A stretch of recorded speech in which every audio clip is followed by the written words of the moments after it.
I'll get us started here on my reason for being bullish, and there will be some accompaniment here.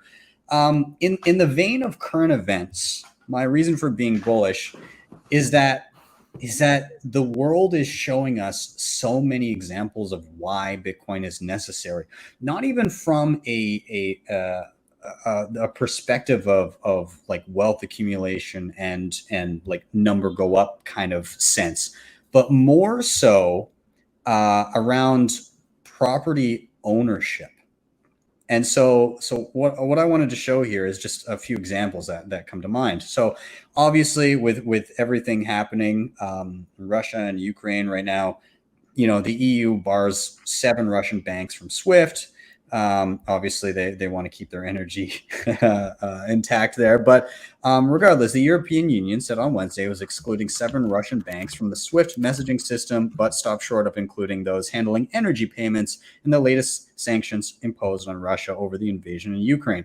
Now, individual people are impacted by moves like these as well.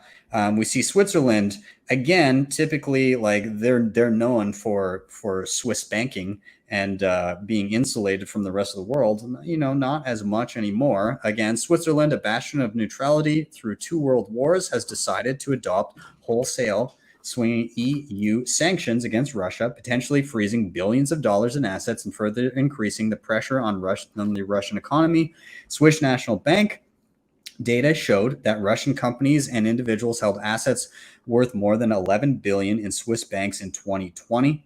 And then outside of that, on the other side of this, Patreon early on, they took down an account, froze money moving into Ukraine. I think at the time it was about $250,000. And then more recently in my home, Canada eventually ended a freeze on hundreds of bank accounts tied to people that were protesting in Ottawa. And so the reason that this makes me bullish is that the world is seeing firsthand that they don't necessarily own what they think they own. And so if you have money in a bank account, if you have assets in some form, and there's some sort of custodian, which in most cases there will be for a lot of your assets, you don't necessarily own that. And so depending on your views on certain political issues around the world, and depending on your jurisdiction, it's a very real possibility that at some point you could find assets frozen, you could find bank accounts inaccessible.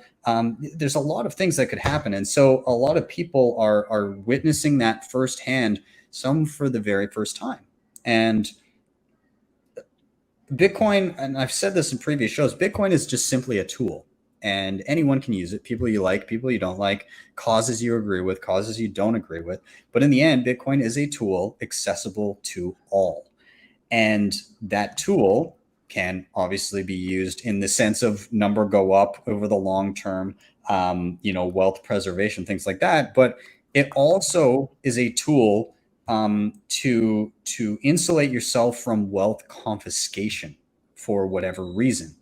And there's never been more examples than as of late. And even if you go back a year or two ago, things like the Wall Street bet stuff, where there's shady stuff happening on Robinhood, and you can only sell, you can't buy, things like that, where you think that you own something and you should be able to do with it as you see fit, and that doesn't turn out to be the case. Whereas with Bitcoin, if properly stored, it very much can insulate you against that.